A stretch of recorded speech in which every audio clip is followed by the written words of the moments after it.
Hey everybody, this is Matt Ferry. I'm here today with Gloria Johnson.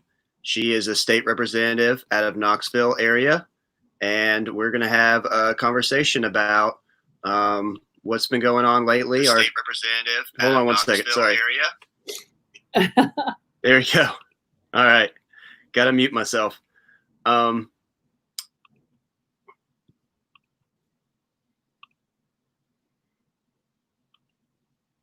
There we go. Okay, sorry about that. No worries. So we're in the midst of this COVID pandemic currently, okay. Unfortunately. Sorry about that. No worries. So we're in the midst of this COVID pandemic currently, okay. Unfortunately. Sorry about that. There we go. Okay, sorry, I found it now. Sorry. All right. So the situation is we're in the midst of this COVID-19 pandemic. It is very serious. I think, we're lucky to be in a rural area. We're not necessarily on top of each other. I think there has been some successes lately. I think we flattened the curve from everyone staying home, or a lot of people staying home, but that curve is quickly, jetting back up. I know. I'm worried, they talk about a second wave. I'm worried about a second, a third, a fourth, and a fifth wave.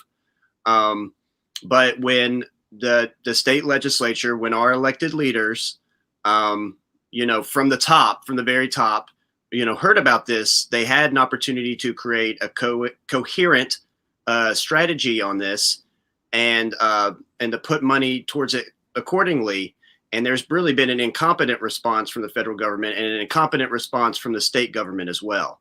And so I wanted to chat with you about that today. When y'all were in session in March, Democrats were pushing on Medicaid expansion like they had been so great to do, and pushing for also voting by mail, which is great. The Republicans, instead, they were pushing on making sure that the vouchers bill was funded, $40 million to that. I think, they did put some money away for the COVID response, but I know they put some money away in their rainy day fund, which is weird. And I'd like to get your input on that. Well, they actually took $250 million out of education and put that in the rainy day fund. Hugely poor idea.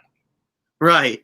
And when it came to the voting thing, they said we can have super sites instead of voting by mail, which is a terrible thing to have during a pandemic, of course. But I mean, we also want to talk about a little bit about unemployment. But what's your feelings about those three things that I just said about what they worked on in March? Well, all along, the Republicans' priorities are just wrong. They don't think about working Tennesseans. I mean, and they don't think about, honestly, a lot of them don't think this is real.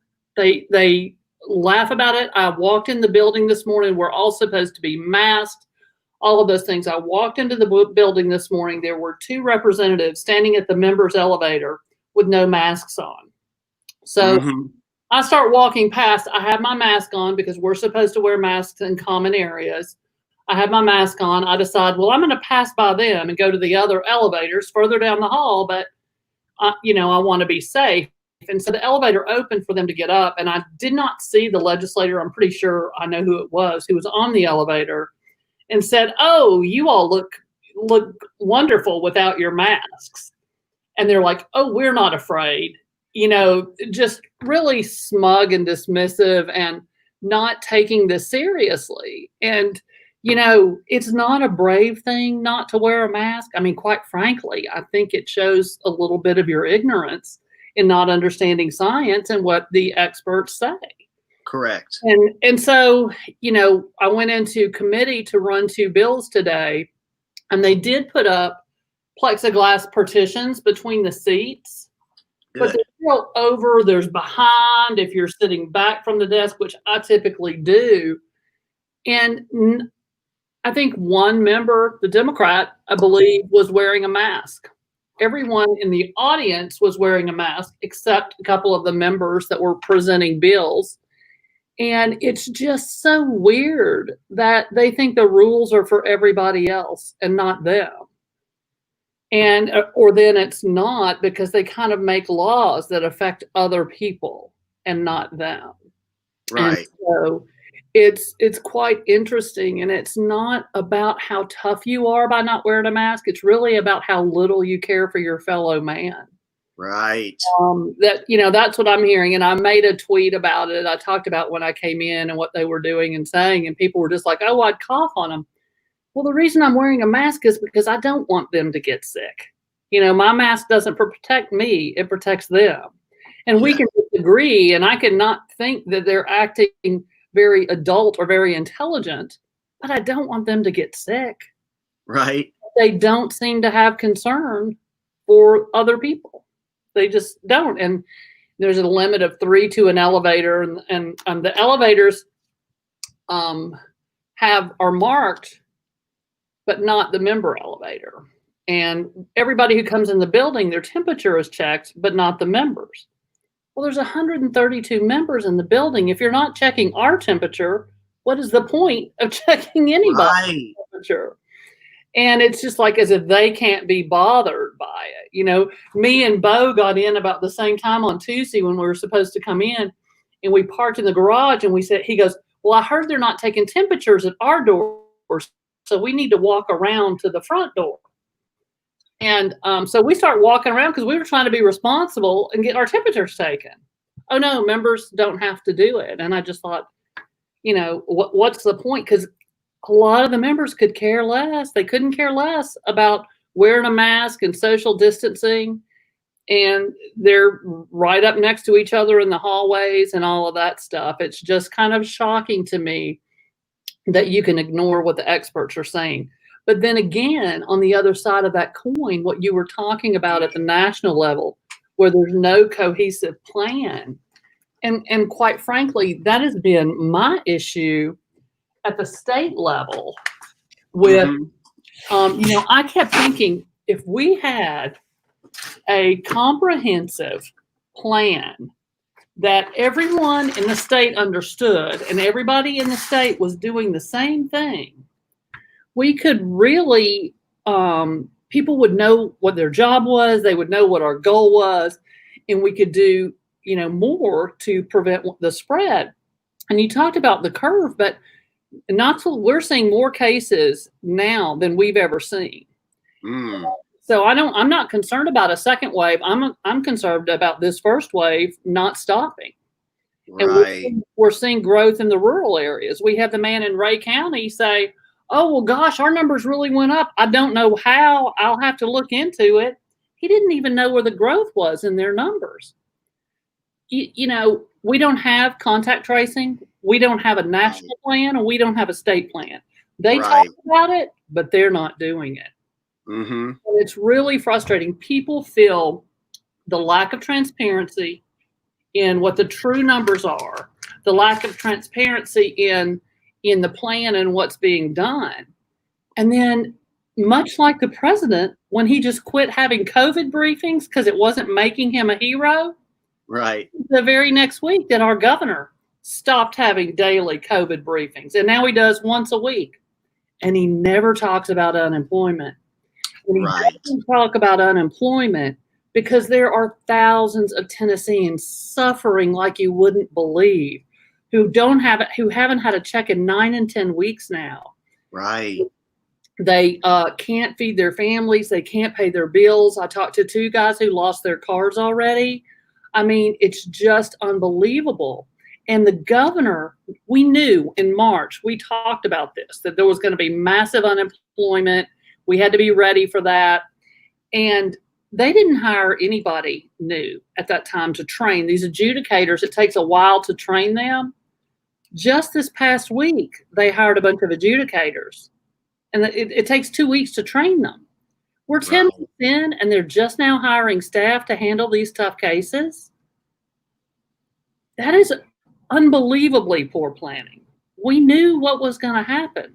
We're focused on cutting education and cutting this and cutting that, and not focusing on things that we brought to the table and brought to the budget, like universal absentee voting. That's what I brought.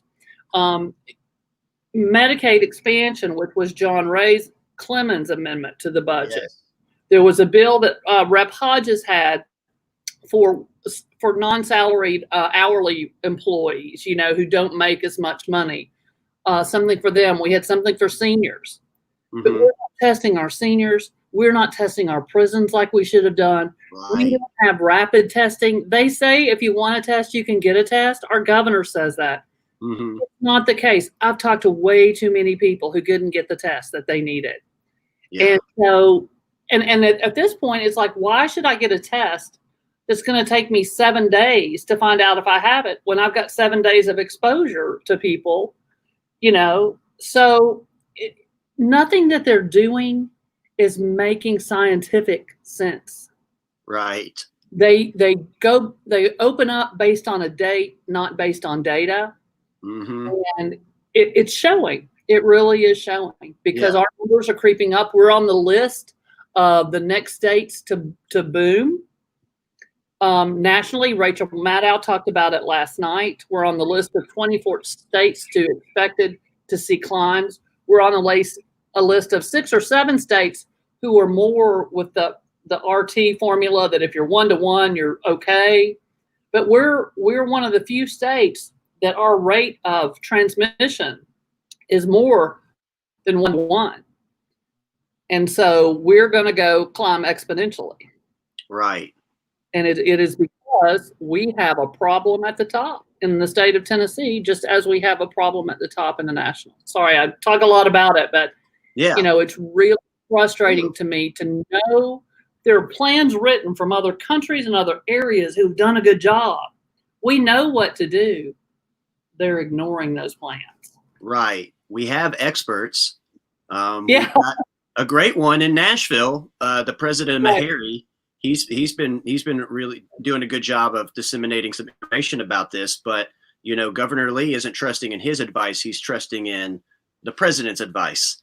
He won't even tell us where he's getting his data. He's not getting it from Meharry. He's not getting it from Vanderbilt. Where's he getting it? I'm not really sure. And I think this rush to reopen is about kicking people off unemployment, which we've been underfunding the compensation fund for years, apparently. And I think it's also to avoid liability for the state. They want to shift it to the employers. Well, I think there's going to be we're going to probably be dealing with a lot of liability, and we should be, because we're forcing people back to work who probably shouldn't go back to work and leaving them no option because they're not getting unemployment. And it is so unfair, and it is so orchestrated. I mean, it is unbelievable, the partisanship of these folks where wearing a mask, which every doctor and scientist, well, most, 95% of them say that we now know that they help. Because there was a time when they weren't positive it really helped, but now they know social distancing, wearing a mask, washing your hands, and taking temperatures, all those together, they just killed it in New York. They're dropping theirs. They were tight. They were serious about it. And they dropped it way down. We were serious about it. Well, we weren't even serious because the governor didn't mandate it. He suggested it. Right. And so there were a whole bunch of folks out there not following it. I felt like sending a letter. I still might send an email to Speaker Sexton and say, is wearing a mask in the building, is that a suggestion? I thought it was a mandate, because, hey, folks aren't wearing them. Right. And it's really, really frustrating because we've got members who have serious issues and maybe wouldn't be able to handle the virus. And they don't seem to care. Right. And like you said, if they're not taking it seriously, they might still be social. Politicians have to be talking to a lot of people, or sometimes face to face with a lot of people. And, this could easily spread to their community or their family. Yeah. So it's wise to trust the science and trust in your experts. And, it shouldn't be a partisan thing at all, but they've made it a partisan thing. And unfortunately, it's probably going to lead to more preventable deaths. So, let's talk about, we were talking about how in March they knew about this and they did not prepare. And then 10 weeks have gone by. where it's really been nothing, right? It's been Bill Lee trying to save his image, and not really put any type of plan into testing or tracing.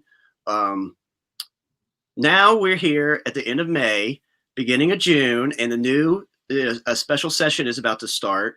Tell me a little bit about what the Democrats are focused on and what the Republicans are focused on, what maybe they should be focused on. Okay, well, Democrats, for us, it's really, really simple. We want to worry about essential bills. I dropped some of my bills that were really good bills, fully funding public education, adding more teachers, more guidance counselors, and all of that. And I really feel like we should do that. But I understand it's going to be a lean year.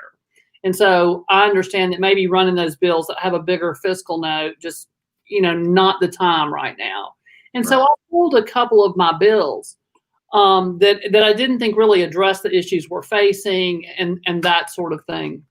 But the Democrats are really focused on making sure during a pandemic that everyone has access to affordable health care.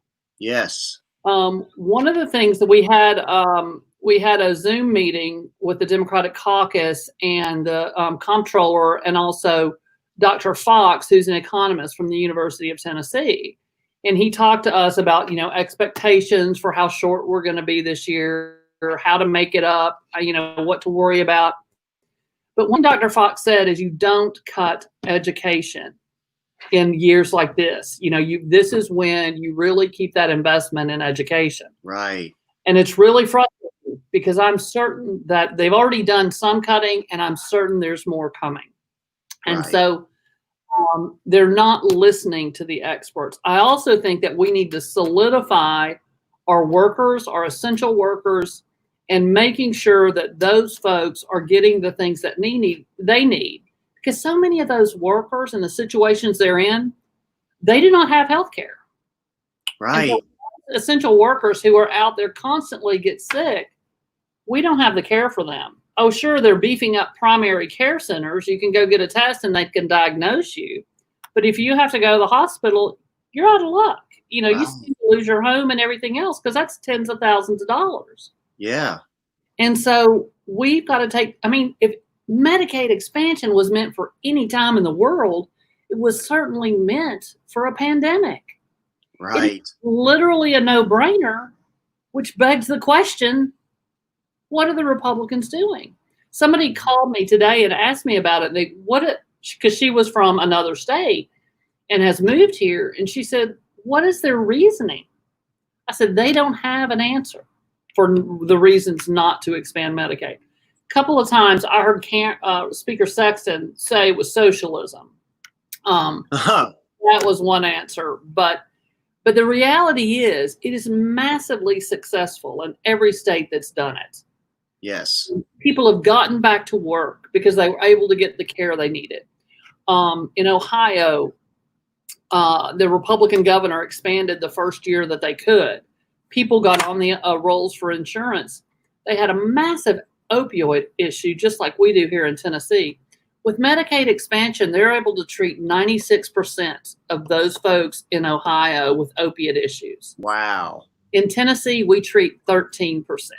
Wow. Hospitals, rural hospitals are staying open. We're number 1 or 2 in the country in rural hospital closures. You've got a pandemic and these people have no hospital to go to. What are you thinking? And so the governor is taking out of our regular budget $10 million to boost up these rural hospitals. If he took the Medicaid expansion dollars, all those tens of millions go back in our budget. We don't have to use them for that because Medicaid expansion does. So they're wasting additional money trying to boost up put Band-Aids all over the state where we need medical coverage, instead of taking that $1.4 billion that are Tennesseans' tax dollars coming back to Tennessee. And they're using on principle because it was a Democrat who passed the legislation. Right. That is how serious they are about putting politics before people. Yeah, absolutely. It's just amazing to me. And one thing that I heard when I went to my then state senators, Ketron and Tracy, was that they said the exact same thing when we talked to them about Medicaid expansion. They said, we can't afford it. We can't afford it. Well, it doesn't cost you a penny. Right. 90% of it is covered by the federal government, and the remaining 10%, to my knowledge, the Hospital Association of Tennessee said we will take care of the rest. Right, So right. There's no added cost to taxpayers there. Right. To the state, there's no added cost to anybody. And I think a point that you made on one of your live streams was Tennessee takes all kinds of federal money for all kinds of things, for parks, for all kinds of services that we need. And so to say, oh, we can't accept this federal money because we can't accept what did they say? We can't trust the federal government. Yeah. That's what they said to us. You know, they say that all the time. Right. Now we can't. Right. And, right. They have, control over the Senate and over the White House, but they still don't trust the federal government. It's, they're having it both ways. And there's something there that is really true. If you watched Governor Lee when he was running for office, one of the things he would say, government can't fix things. Why are you running for a job that you think does nothing? And right. Oh, I get it. So you can do nothing and prove the government can't fix things. It can't when someone who is ineffective is at the head. Right. Government can make things better for the citizens. They can't fix everything, but they can create a climate where people have life, liberty, and the pursuit of happiness. Yes. And when we talk about liberty, I'm not saying you're right to go without a mask. I'm talking about a little inconvenience to make your community healthier. It's not like we're taking away your essential freedoms, for heaven's sakes. It's such a somebody compared it to, well, you have to wear pants. You're not screaming about that. You're free to go without pants. I mean, it's so ridiculous. This is ginned up, orchestrated. They traced it back to who all this, open back up people were all traced back to just a few particular millionaires and billionaires. Betsy DeVos was one of them. And then a lot of them were NRA related gun groups. But it's really ridiculous how they're doing all of this and making it seem as if, well, hairdressers and massage therapists have to come back because I need my services. It's not to go back to work. They want people to serve them, Right. Well, we got a comment here from the College Democrats president at MTSU. Her name is Mira, and she says, if members are confident in carrying a handgun to protect themselves and others, they should be confident in wearing a mask for the same reason. If they don't, they probably don't believe that's why they should carry a gun. We talked about how they're terrified. They're scared of everything. They think they can't go anywhere without a gun. So they pretending to not be scared is kind of hilarious. Right. But when it comes to the virus, go out of the house without a gun. I'm a woman. I go out of the house all the time without a gun, and no one got me yet. And I've had a gun held to my head, and I still don't think that I need to go out of the house with a weapon. It's outrageous. They make no sense. No, they're so hypocritical. And their ideas contradict each other all day long. Yes. If you sat there with all the contradictions, you'd lose your mind. Your head would be spinning so fast because there are so many. Yeah. You can't do this, but the government's out of our business. But we're going to be in your uterus and that sort of thing. It's ridiculous. And pro-life, but you're letting all the grandmas die because you don't want to test the nursing homes. Right. Let's be serious. If you are pro-life, you want to make sure that we're testing and tracing and keeping everyone safe. Right. So I know, this is definitely a problem in our prisons. I know some places in Tennessee have tried to release some nonviolent offenders, but there doesn't seem to be a real state initiative to do anything like that. Well, and this is one of the things when you were asking what our agenda is for Democrats, it's about people. But one of the things is we want to see a Democratic values budget. And Okay. that's a budget that includes Medicaid expansion. It's a budget that doesn't cut education.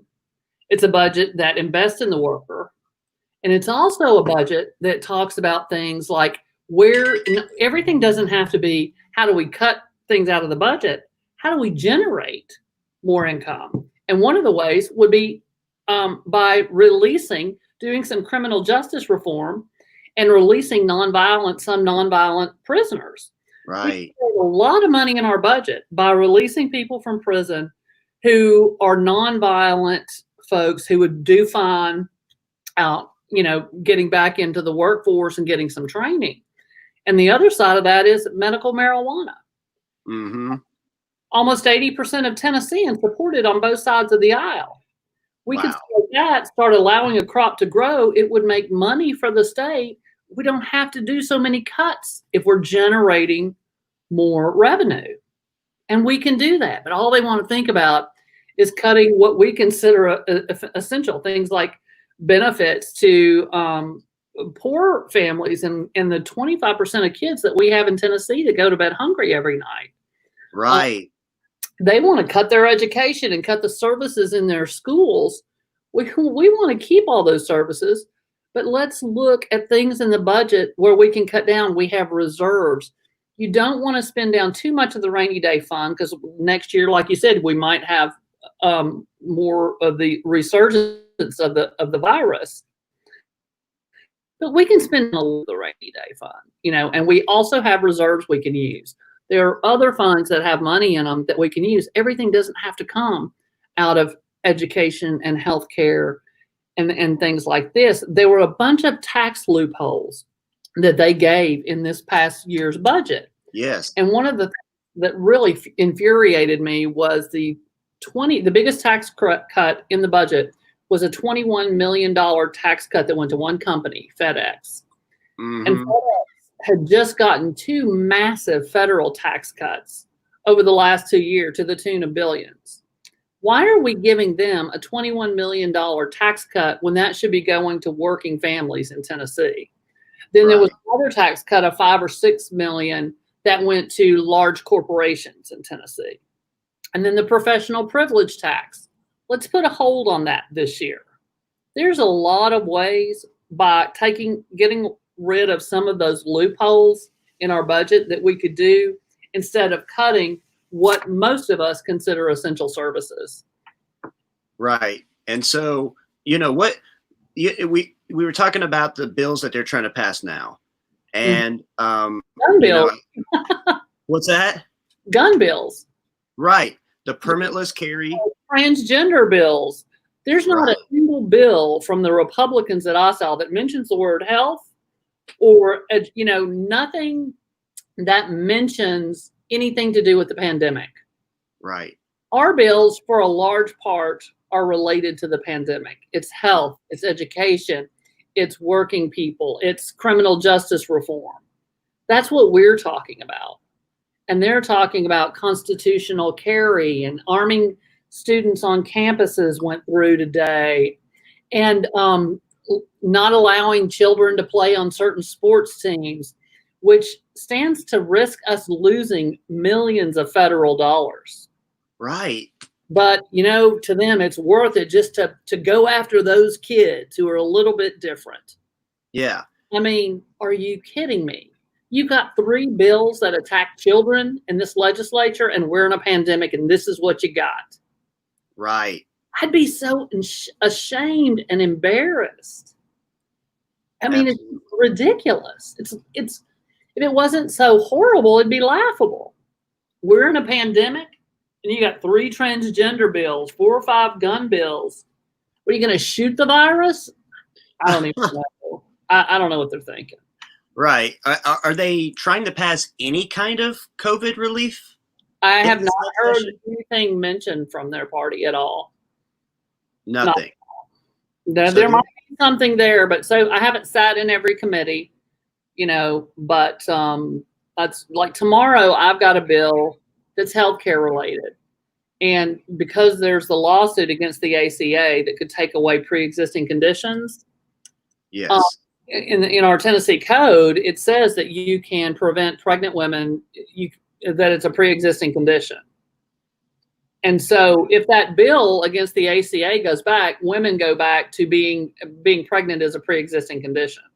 So I have a bill that would remove that from the code so that doesn't happen to pregnant women, because you got a group of folks who think it's real important to have a baby. Well, then you would think you would want that mother to have insurance so that they would have a healthy baby. Right. But this is rocket science. Yeah.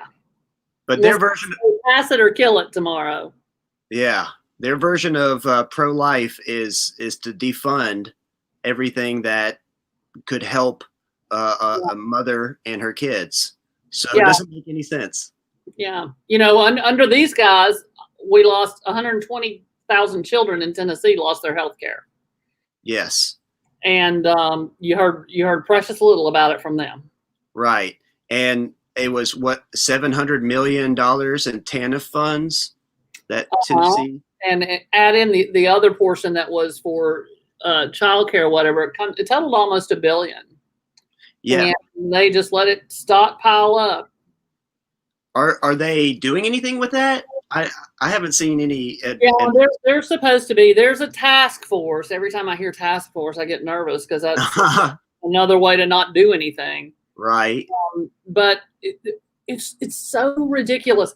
Here's how ridiculous it is. What that came to was the governor was going to say what the money was going to be spent for. And then the legislator got really ticked off that it wasn't going to be their say. So there's this fight over who gets to say where the money's going to go. Mm-hmm. Meanwhile, Tennessee is in there with no child care for their kids, with no TANF funds. I say just let people sign up and get them their money quickly. TANF is not that much money per month per family, and you can only get it for 5 years, and you have to be either at work, in a training program, in college, something like that. And so it's limited who can get it. Let's get this money to people so they can get through the programs and do what they need to do and improve their life. That's what they found in Michigan when they did the study in Michigan of how the ACA or expanded Medicaid changed Michigan. Michigan study looked at how did this help low-wage workers. And so what they found was low-wage workers had much less debt than normal. They were able to get loans. They were able to get loans to buy cars, and buying the car allowed them to drive somewhere else to get a better job. Right. So it put tons of people back to work. And then a lot of those people improved their station by improving the job, improving the employment.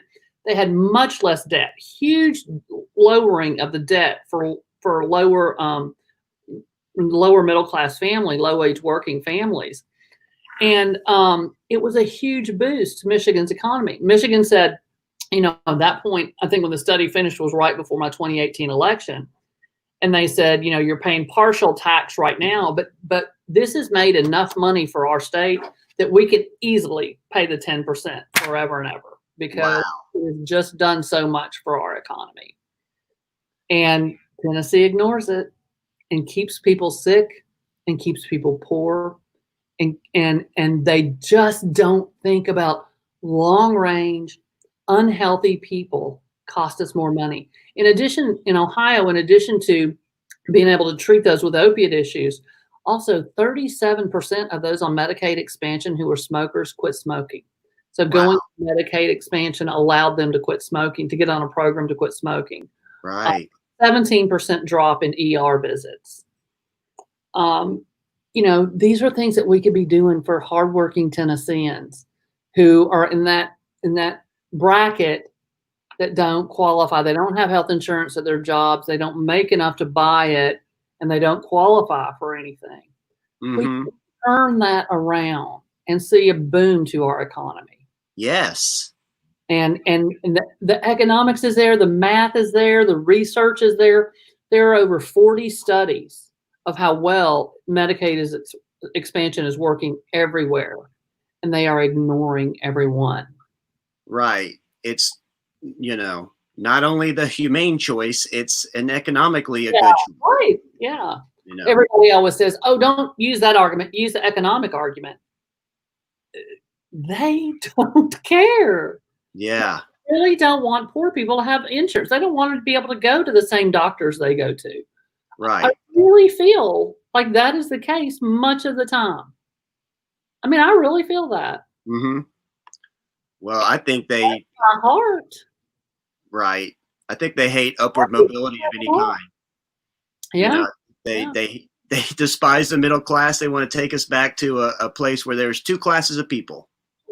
Yeah. And the thing, like, I just remember from even the first time I was in the legislature, which was 2013 and 14, and I'll remember a bill, and it was about the TANF funds. And so you get an EBT card with TANF.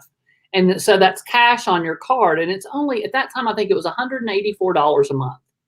And that's like if you had 3 or 4 kids, and that's what you had to buy shoes and clothes. It was not the food items, but it was stuff that you need for your kids, because you had to have kids to get that money. And it was just, one of the legislators was furious that they could get money out of an ATM with that card, that they didn't have to prove where they were spending it. Well, they're going to go to the strip club, and they're going to go here. And so they were trying to get the debit cards, the TANF card, so you couldn't use it as a debit card. But the reality is, if you can use it as a debit card, you can go to garage sale and get a lot more stuff than you could get if you go to the store and buy new things. And so just trying to limit them, because I remember her saying one time in committee, well, I was at Starbucks with my mayor, and I saw a woman buying a Starbucks coffee with an EBT card. She had no business. And I thought, you little awful person. Yeah. I mean, grudging somebody, she might have had the hardest week ever, working, 50, 60 hours, and then going to school, trying to get training so she can get out of poverty, and decided to treat herself to a cup of coffee. Right. And you begrudged her. And first of all, they look like a debit card. So I don't know. I think she probably looked at the person and probably thought they had a card. But I was just like, I can't believe I'm sitting here listening to this woman sit in judgment of someone she knows nothing about. Right. I was disgusted. None of those people are living large on the tiny amount of on their $184 a month for 3 and 4 kids. Right. That's pitiful. That's not going to cut it at all. So I've got somebody here. He's mentioning about education. He says a year where children have lost 2 or 3 months of school year is no year to gut education dollars. We already have abysmal rural public education, and we don't have any more money for it. So what I want to ask you is, I read something that said about a quarter of school children in Tennessee have no internet access, have no broadband access. And this is a time when the classroom has shifted online. Is there any kind of movement on this in the state legislature? Are they working on this? You're probably not going to like my answer, because I don't think kids should be learning online. Okay. The vast majority of kids aren't going to learn online. There's some kids who can do well online. Small kids, if you don't have help at home, you're not going to be on online school. I mean, the reality is that then we have the kids with no internet. Then we have the kids who aren't computer savvy and have nobody to teach them. Then we have special needs kids who can't learn on the internet. And so what you're going to have with internet learners are privileged kids are going to be the ones who learn, and the other kids are not going to go anywhere. It's not an answer. Yeah. So, there might be a time where for a time you're going to have to do that, but you have to understand that there's going to be a whole lot of kids that are totally lost. Right. Because there's nothing you can do. And so we've got to do the best we can to make schools safer, have smaller class size, find ways to do the social distancing and all of those things. I think we can have ways to make our schools safe. And we need to invest whatever monies it takes to do that. Yes. But I'm not a big one on computer learning. I'm sorry. If you go in the best schools in the world, like in Finland, Hmm. they look like a 1950s classroom. There's no computers in there. Yeah. And so, it's not the answer. It might be a temporary answer, but way too many kids are never going to learn on the computer. And so that might be I don't know if I could say it'd be a solution for 50%, quite frankly. So we've got to figure out a way to make it safe. Yeah. And that's always been the problem, the whole shut down forever and send kids out of school and all that. Nobody wants us to shut down forever. Mm-hmm. I'm ready to open up, but let's open up with rapid testing and a serious contact tracing program and testing, taking temperatures of everybody coming in a building and all of those kinds of things. Let's do smart. Let's do it like the countries have been successful, gotten back to work. And you have to revisit maybe what your workplace looks like. Mm-hmm. And I think a lot of people found that they could actually work from home effectively and maybe keep some of that up. But we might have to change how we do things, but we've got to be really careful about thinking that online learning is a solution, because just too many kids, it's just not going to work for them. Right. It's not the only solution. And, there's other services that our schools provide for, kids, right, including mental health services. And that's much needed right now. And a lot of kids aren't getting that. Right. And that's what, I think we need to beef up our schools with, in a lot of our struggling schools, smaller class sizes, more social workers, more mental health workers. And then that's the $250 million that they took out of education to put into the rainy day fund.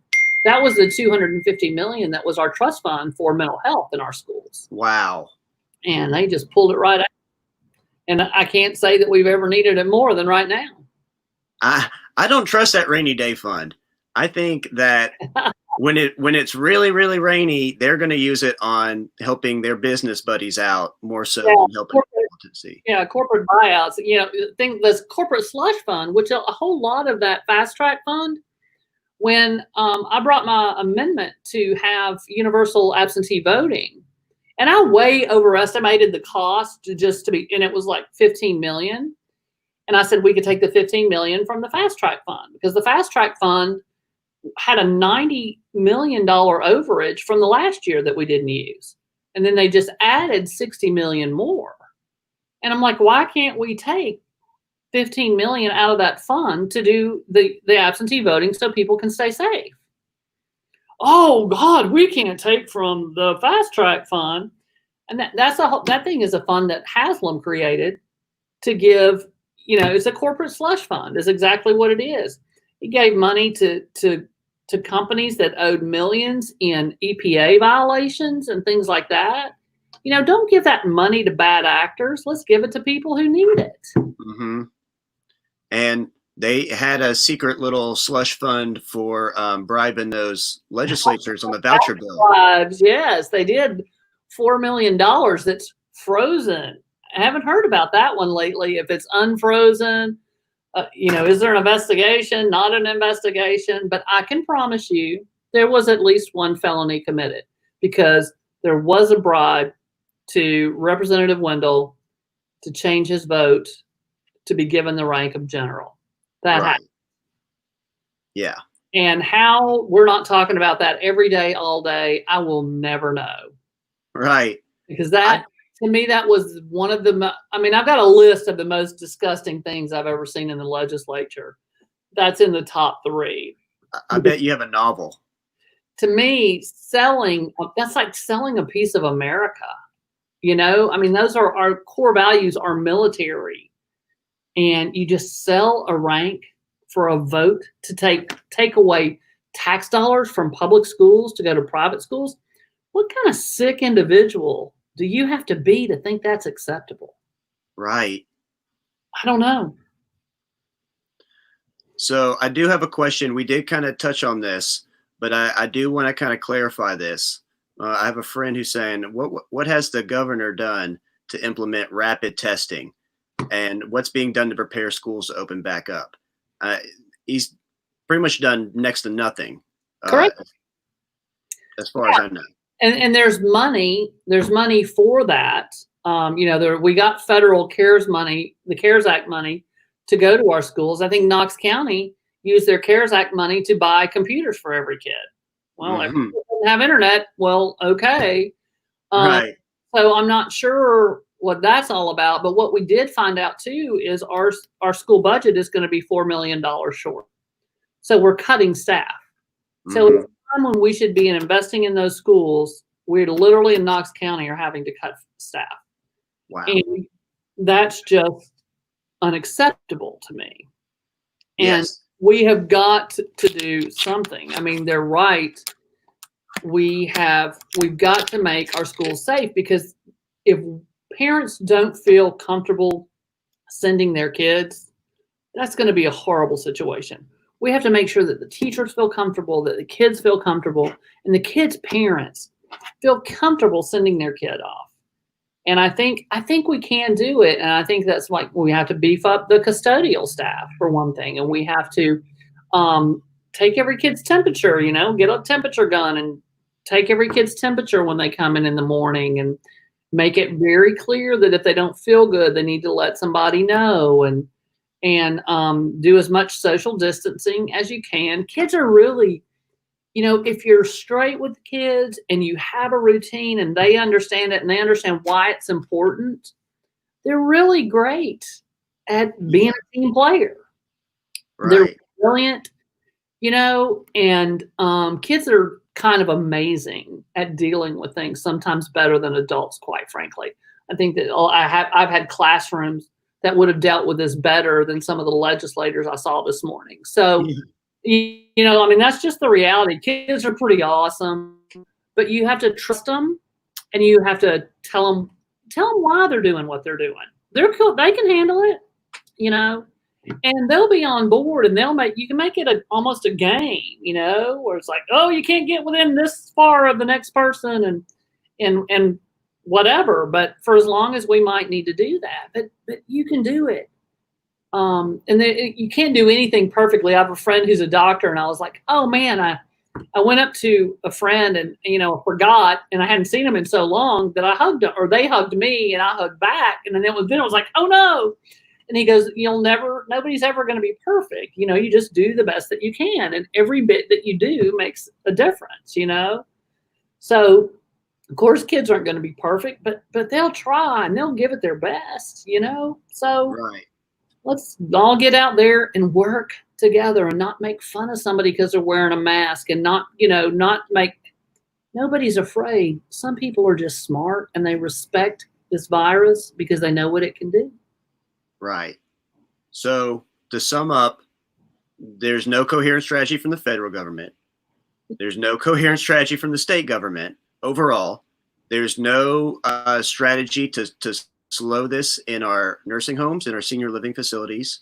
There's no plan to slow this in our prisons. I think Ray County, that was an immigrant farm.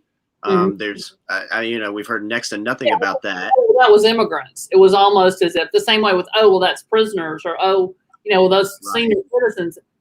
Folks, those are people, and they're all have every right to live as long as they need to live. And right. Take every life is precious. Right. And it's not just a humane choice to help these people. It's an economic one too, because they're picking our fruits, and they're, service people. They are on the front lines of they're doing the work that nobody else will do. Right. And I really just don't want to hear it anymore, because I don't know. It's funny, teaching high school for so long. When I was in high school, we worked fast food and, whatever job you could get. And kids today are like, well, I'm not working fast food. It's like so bizarre. I know a lot who do and who have and are great, but I do hear that from some of the more privileged kids. And I'm thinking, whoa, you going to go be CEO at age 17? That's nice. Right. But you got to start somewhere. Yeah. And if I needed to go work fast food today, I don't think I'm too good to go work fast food. Right. I used to do it all the time when I taught growing up when I was in college and at the end of high school, I worked in a movie theater. So I had friends that were managing movie theaters. So in the summer, I'd go work the concession stand in the movie theater. I didn't care. I mean, I had fun doing it. I made some money. Yeah. Nobody's too good for any job. And if you think Right. you are, you better take a close look at yourself. Yeah. So I've got kind of a snarky question right here, but it's pretty funny. It's, will children have temps taken before or after active shooting practices? So right. I mean, right, like they're more concerned about, their gun and safety in that aspect. Like there's, terrorists popping out of the bushes, but for a virus, a worldwide pandemic that we know is going to affect a lot of people. Yeah. They're silent. They're not concerned about that. Right. They're not concerned about that. They don't have any problem forcing children to do active shooter drills. Right. But holy smokes, don't make me wear a mask when I go to Burger King or whatever. Right. Please. Yeah. I mean, the only places I'm going is if I hear they're doing a good job. And I don't eat in restaurants. I just picked up my food at Greco's, wore my mask in. All the staff had masks on. Most of the people in there were only like 2 groups eating in the restaurant, groups of 3, and they were you could tell they had the mask around their neck. They had taken them down to eat. But I went to Walgreens drive-thru for my meds the whole time we were home, and didn't go anywhere else. And so now I'm going a little bit more, but I'll only go to places that are being careful. Right. And when I came here, I usually stayed with a woman who's got a condo that I share half of, but she's 75 years old, and I just didn't want to put her at risk. And so I just got a hotel. But I brought my little wipes with me because when I get up here, you want to be sure. I'm not afraid. I'm just cautious because there's no point in getting a virus if you don't have to, and if you know how to avoid it if you can. Right. So, and the fact that I have to go and be around those people at the legislature who don't take it serious, who don't mask, and who don't social distance, I don't want to put anybody else in danger. Well, we only got like a little bit longer left. I don't want to take too much of your time tonight. I know you got to go back to the committees tomorrow. But would you want to talk about what happened today with your David Byrd bill? Yeah, I would love to talk about that actually. It's it's not a happy story, but it's a story that it started actually my first year in the legislature after I won the election and Cassida was speaker. And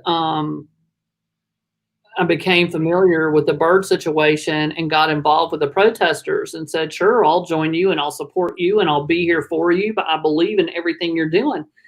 As a teacher, for me to know that a teacher abused their power over students and also as a basketball coach, my brother played basketball, and your coach is kind of everything. And you really have to trust your coach. And these girls had a good relation. They thought he was great. And he really abused that power. With 3 that we know specifically, I think there's some more, but they didn't want to come forward. And people are like, well, why did they wait so long to come forward? It came to the point where here he was, someone who'd done all these things, and he was elected to a position of one of the highest positions in the state and had this power over people, and nobody knew who he really was. And so they decided to tell their stories. And their stories were heard because if you talk to them and hear their stories, it's very clear that they're telling the truth. Mm-hmm. And if you see David Byrd, you kind of go, yeah, I get it. And so when they started protesting, I went in what they did were they came in they made him chair of an education subcommittee. Right. Like, put a guy who abused his power as an educator in charge of education in the state. And that's when they got so disgusted. So they started coming in protesting, and they were holding, you can have an 8x11 sheet of paper, and that's as big as you can carry with you. So they just had little tiny signs that they held in front, sat quietly in their chairs and held those signs quietly. And one time that they did it, the committee recessed for a minute. And so when the committee recessed, some of them went in the back to talk and some of them stayed there. Well, when recess happens and they're not in committee, a lot of times people in the committee talk to the lobbyists who are out there or whoever. So some of the women tried to talk to some of the committee members there. Well, then they sent in security to drag them out. And I was there with them. I wasn't holding a sign. I was just sitting right behind them in the committee, just supporting them, quietly supporting them. And then there was a situation where the speaker would not call on me on the House floor during a bill. And I went to his office, made an appointment with him at his office to ask him why he did that. Mm-hmm. He said, well, it's because you organized the bird protesters. Huh. I said, no, I didn't. I said, I participated with them. I said, I don't have time to organize. I'm kind of busy. And I said, but I absolutely support them. And I said, are you telling me I can't go in there anymore? Well, you're violating House decorum. I said, I don't really think I am by sitting there in a row quietly. And you can find me in education committee all the time, you know? So how are you going to say that? I'm not saying anything. I'm not holding a sign even. I'm just sitting there with moral support for them. And he was like, well, you know, but he admitted he was retaliating against me. Right. For being part of that. And so I'm just in shock that you would admit. And I said, well, why didn't you just talk to me? Or why didn't you, you know? And he goes, well, sometimes you just have to make a public show to put somebody in their place. Wow. Yeah. What and he was like, dude. And now here's what I told him. I said, you didn't hurt me at all. You made me a legend. Yeah. You know? Picture of me holding my hand up and everybody loving it. Dude, you just blew me up in a good way. Right. You probably ought to stop that. They're not that smart. No. And so, you know, every time they do something like that, it has some sort of backfire. It's ridiculous. But that's who he was, and that's how he led. And so, you know, people got worse and worse, and then of course he got removed. And at the time he removed him, I thought, well, why not have a resolution to expel Representative Byrd? So I brought a resolution, and in talking to some of the Republicans, they didn't like it. He was there. They're embarrassed by it themselves. You know, you think, well, maybe there'll be some bipartisan support on this. And of course, I made the motion to do it, and Curcio, Representative Curcio, stood up and, we're going to move this to the table. I don't think that we should do it this way. And gave this long speech on how he would immediately, as soon as the speaker said he would immediately do an investigation through the Judiciary Committee. And he spoke for 5 minutes, it's all on tape, about how he would do an investigation on this situation through the Judiciary Committee. Okay. I was like, well, we got that. You know, he can't back up on it because it's all on tape. Well, so this year in January, I go to him and I say, what about the investigation? I thought it was going to be immediate. Maybe, you know, well, he goes, well, we have to have another bill to do an investigation. And I said, that's not what you said on the floor. I said, okay, I'll go write another bill. Yeah. I did. And I said, okay, I've got the bill. Now what? Does the investigation start? Well, it has to go through Constitutional Committee. Wait, but you didn't tell me that before. You said Judiciary. No, it has to go through he put it through the one subcommittee that has only one Democrat, so you can't get a second. Uh-huh. So I head into that committee today, and I'm talking to Bo. He's the Democrat on the committee. And he goes, I think Curcio will give you a second. And I didn't really, I didn't have a lot of faith in that, but I'm like, okay, we'll give it a shot. So I'm sitting there and I was like number 22 and 23 on the bill list, but a lot of people had dropped their bills and drew their bills, you know. And so it got to me pretty quickly. But what I noticed is right before it got to me, Curcio took a walk. Mm-hmm. And so then they called me. Curcio is not there for the second. How convenient. And so it died right there. Yeah. And Bo tried to, you know, make a point that Curcio promised, but Curcio wasn't sitting there. And Micah Van Hust just gavelled him down. And I stuck around for a minute, and then I went back to my office because I wanted to get on live stream and tell people what happened. So I did. Yeah. And but Bo, at the end of committee, Van Hust said, well, I'm going to take 15 seconds to say why I did that. And he said, you can take 15 seconds too, Bo. So apparently Van Hussel, you know, I just don't think this is the venue to do that. When do white men stop telling sexual assault victims where and when they can talk about their issue? Give right. a break. I mean, that makes me want to explode. Yeah. How dare you? Curcio, Sexton, the Speaker Sexton, and Curcio and Van Hust all have precious little girls. Mm. How can they do that? Do they think their girls are immune? I mean, you know, and you can see that they're proud of their girls. They bring them to the house floor and stuff like that. And they're so cute when they're paging and all that kind of stuff. And I'm just thinking, I wouldn't bring my kid on this floor with David Byrd. I mean, I know it's not his age group. He's more into teens. But still, I just don't understand these people.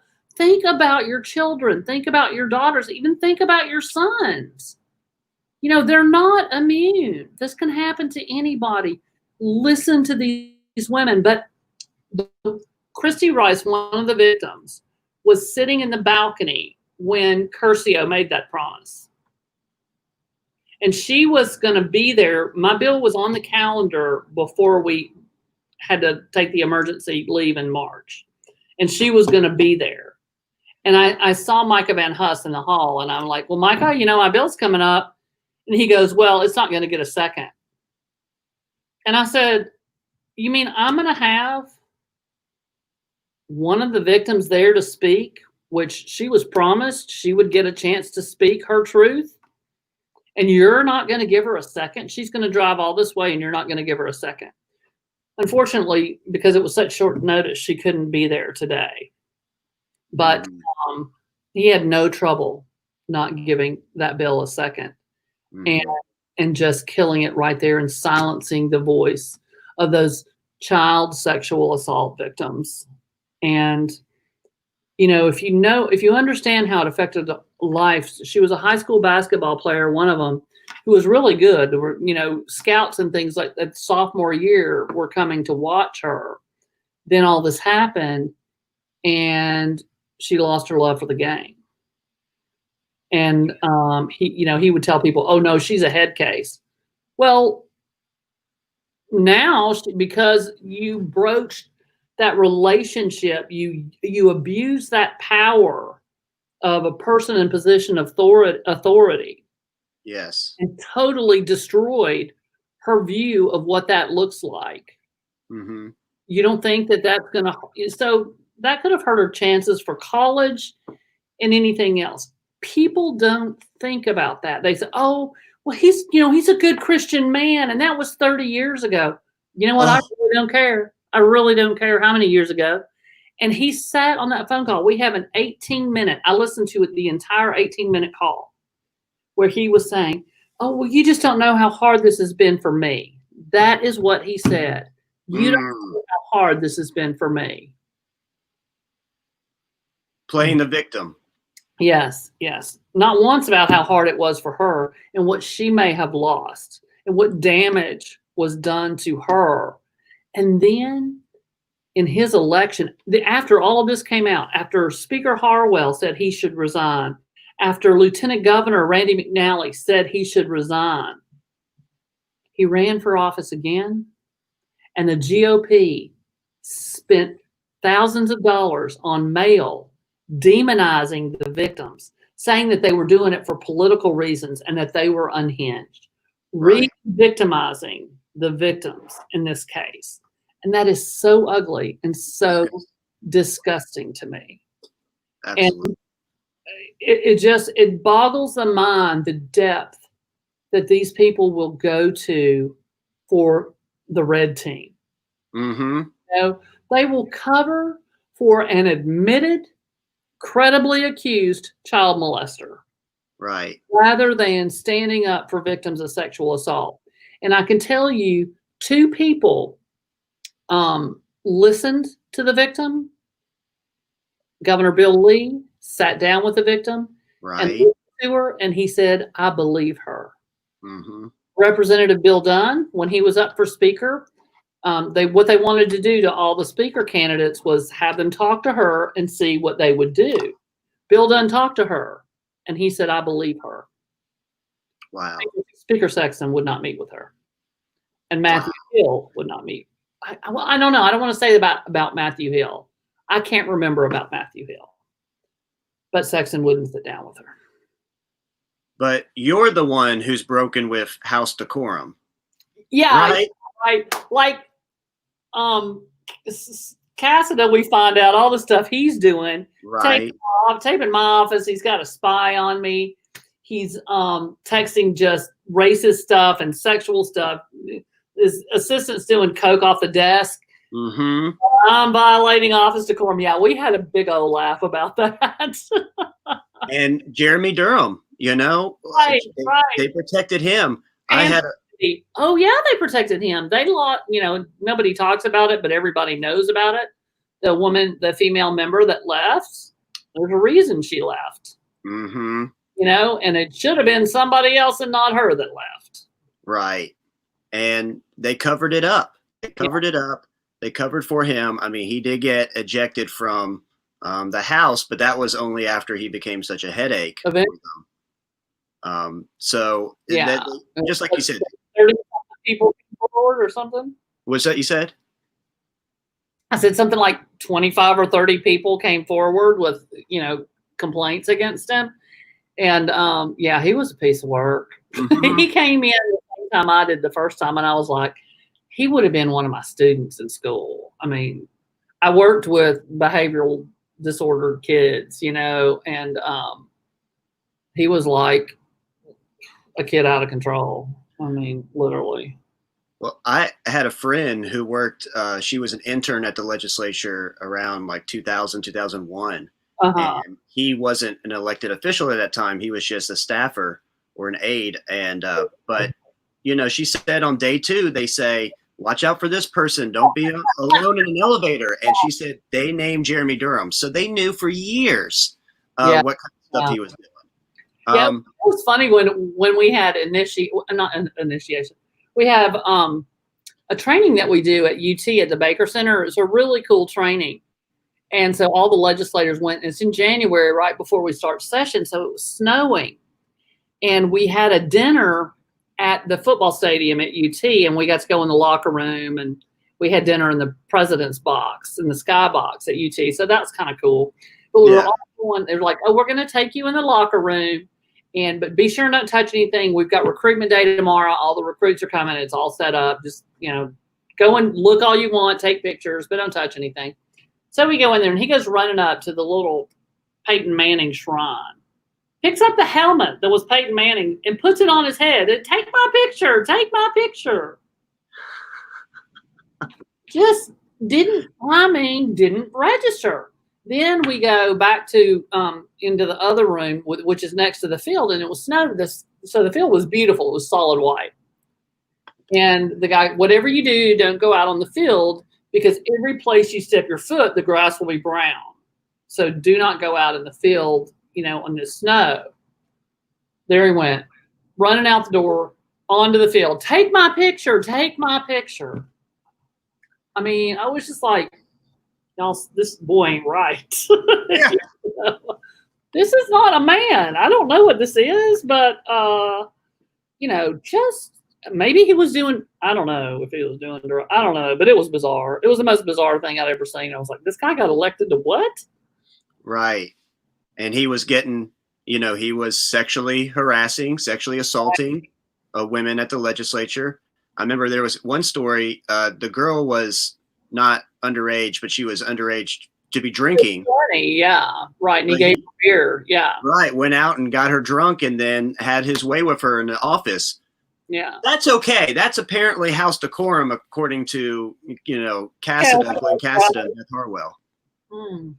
But, well, thank you so much for your time. Just to let you know, I've got a lot of people on here who love you. Mariah Phillips says you are a legend. I'm right. Dion Rogers, you know her. Oh, yeah. Thank you so much for fighting, against David Byrd. So that fight's definitely not over. But thank you so much for being on here today, for talking with me about what's going on, and I'm very eager to see. Absolutely. What you're working on. Join us. Yeah, we are very lucky to have you. I mean, thank you. To be blunt, not every Democrat is created equal, and so we're glad to have you. You're a fighter in the legislature, and thank you so much for everything that you do. Absolutely, absolutely. Good luck to you. All right, thank you so much. See ya. All right, thank you everyone for joining us. Have a good night. Good night, everybody.